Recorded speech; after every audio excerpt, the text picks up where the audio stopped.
Okay, right, you tell me. Welcome to Domboshava. Welcome to Botswana. Welcome to the home of the Kalanga people. We're here in Botswana, tracing the history of the Kalanga people and where they lived and how they lived, and just tracing to find out more information so that we enlighten the next generation on the history of the Kalanga people. And I'm here. How are you, sir? I'm fine, sir. Mr. Mulao. Mr. Mulao. So I'm going to be your guide for today. To 15 minutes. Good. To inform you about the history behind Domboshava. Yeah. It's my pleasure to see you. Good. My name is Tapu. Yeah. We've made a very long journey from Zimbabwe to come and fulfill our desire to see Domboshava.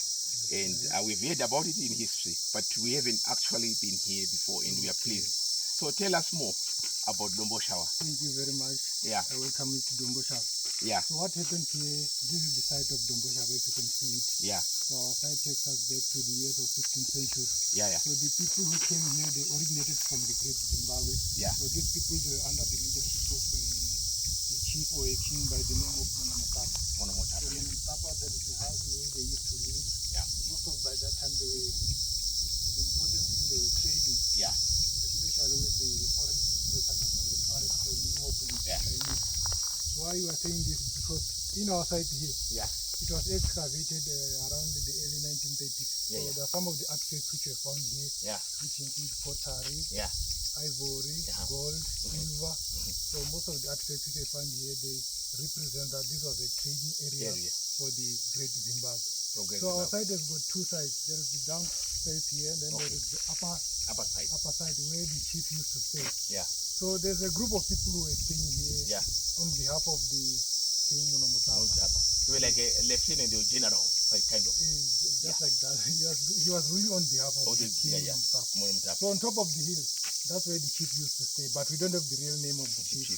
We only knew that by that time they were using the title name, which was Mambo. Okay. Mambo was the name which was given to the chief who stayed on top of it. Then down here, let's go and see. Let's go. Some remains of some houses closed, which represents the mud house which had been built here during that time. So these people, they survived by hunting wild animals. They used to grow crops. They were also gathering wild fruit, as you can see in our side here. We've got some wild fruit which will be eaten by that time. So as time goes on, we only know that by this site was called the Lisingo. Lisingo. We call that Mashingo. Lisingo. This one is smaller again. Lisingo. Then in Zimbabwe there's a lot of them. All scattered around the country. Yes. So as I've told you, this is where it represents the Queen's residence. By that time the Queen used to stay here with his siblings, relatives, and the chief stayed on top of the hill. Here represents some floors of the house. This is where they used to mix some cow dung in the soil. From them they will burn it with fire. Then they will build their houses. Then they will thatch with the grass on top to protect themselves from the harsh weather, rainy seasons, and even from the sun. So as we go that side, that's where it represents the grinding stone or the grinding rock. This is where most of the whites used to grind some tobacco, some herbs, and some medicine. So they were using this stone here. So this is where they used to grind tobacco, some herbs, and medicine. Like that. So you can see, you could make, if someone is not well, you can grind a few. Grind here. And then you take the powder, make some concussion. And I get that. There's another system where they used to break those stone walls, as you can see there. They will find a rock like this one.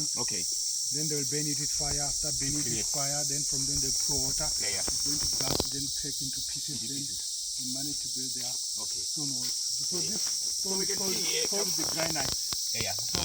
So we can see from here, there is no mortar, there is no any cement used. This is very similar to what we find in Great Zimbabwe. In Kami ruins, in Wange as well, in the settlements via in Motoko, in Nyanga, and it's all similar. And in Marondera as well. Mashingo in Marondera. So it's quite very, very similar kind of block building. Okay, that's very artistic. So they were very, very, very clever. They were very, very. But some of the stone walls we managed to restore them. To restore them. Because during the time goes on, we got some wild animals which come here. Like baboons when they are looking for some scorpions. They are going to remove all the stones. Then, as you can see, some of the stones remain there. Okay. So we were helped by the guys from the Great Zimbabwe to restore these stone walls here. So this was a great enclosure, kind of. We can see that it was kind of a well closed in place. Yes, sir. You can see the walls from here, from a distance.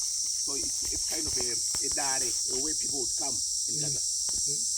But not all of people will come here to gather. This was only for the royal family. For the royal family. The royal family stayed here with their siblings and their relatives. So the rest of the people, they stayed outside. They stayed outside. This was just like the palace. The palace or to the state house for the chief. The state house. This is where they used to spend most of their time. Okay. So the rest of the people, they stayed outside. Outside. Okay. So if you are going through to the top of the hill, I would also like to show you another grinding place where they used to grind some sobat.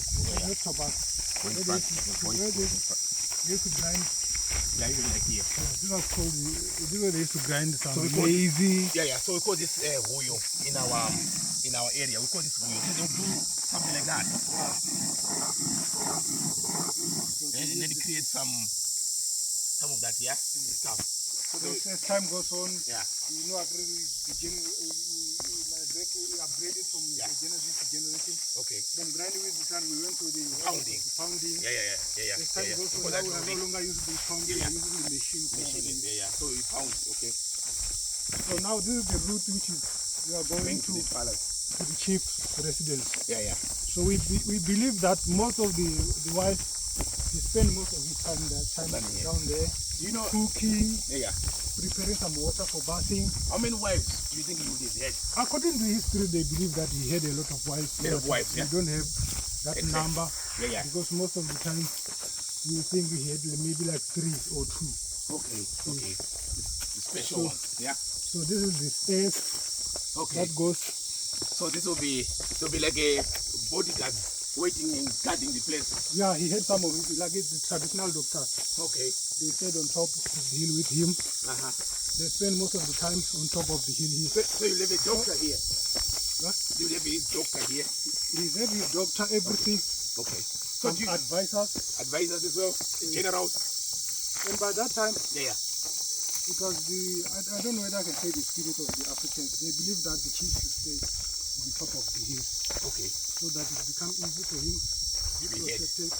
Even on top of the hill, it becomes easy for you to be protected. Spot your enemies from afar. Wild animals and everything.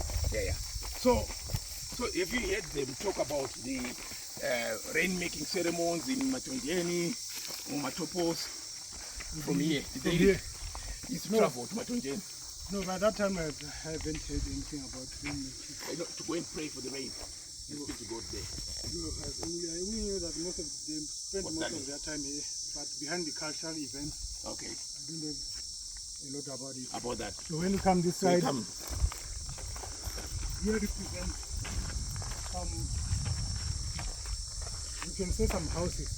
Okay. The chief's houses, 1 and 2. Okay. But these ones are different from down there because this one they would only build them using some stone. Okay. So here represents what can I say? Clay. That's a clay kind of. Clay, but that clay was used to compact or to put some branches of the trees together. You see, this was a branch. There's a branch to hold. Or a stick. This stick were used like for roofing. For roofing. Then from then on. So it was also a special place for the king anyway. So it was the most elite. This one was, they were using only stones. They were not using like that one was using a mixture of the cow dung and some soil. Okay. So as time goes on, these trees they just grow. They grow up in there. We think there was no trees. There was no trees. We are talking about 15th century. You can just imagine. That's a long, that's a long time. And also you can, if you can see the hills, you can see the landscape from here. You can see from afar the drums could be beat to found some problems going down, but you can see. Can you have a sort of view from? What you can see from here. Can you see how far we can see? So if the enemy will come, they approach.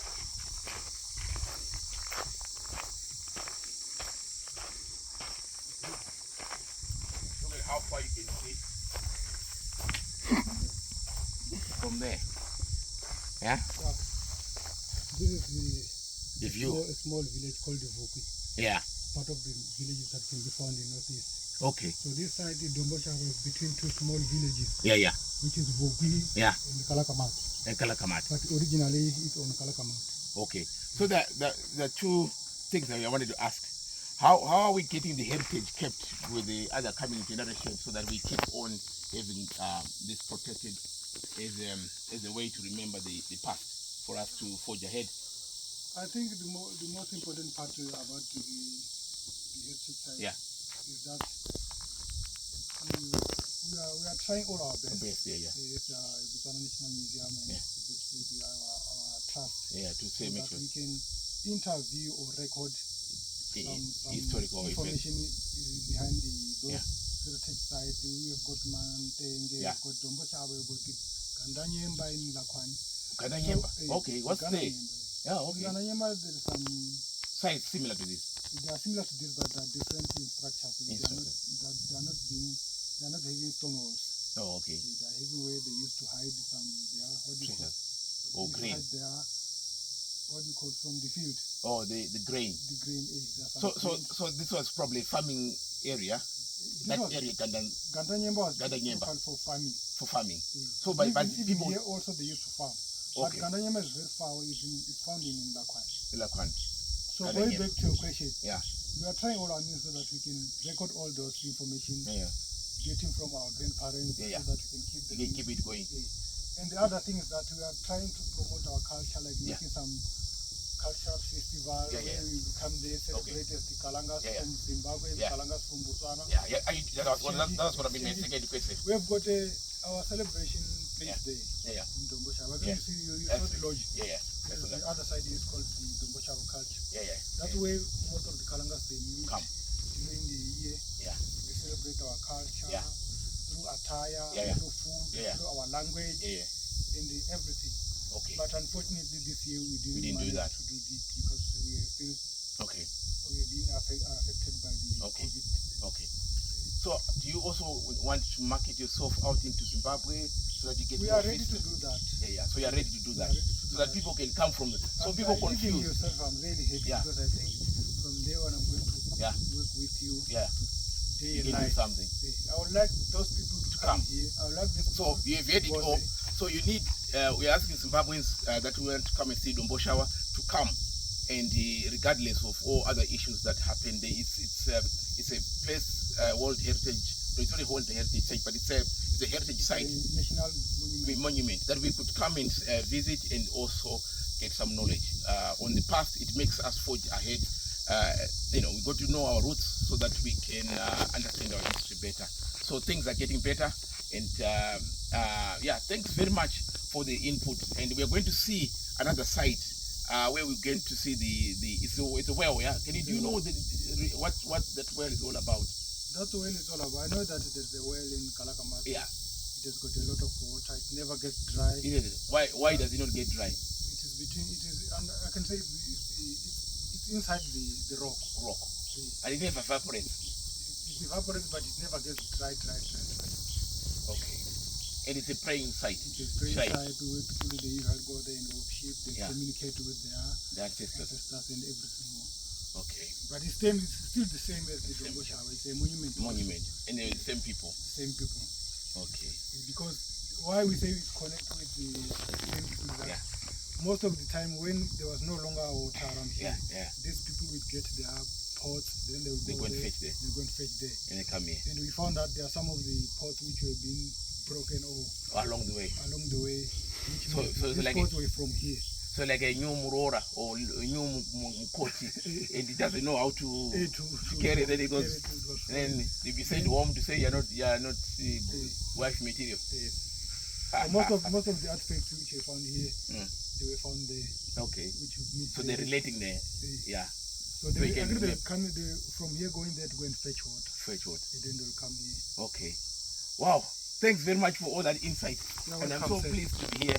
And I'm also thanking all the men behind the scene who has helped us to come here and film as well. To just take and to my Zimbabwean colleagues that would want to come and visit this place. It's open and they are invited to come and visit. And this is another place we go to check our historical sites in Southern Africa.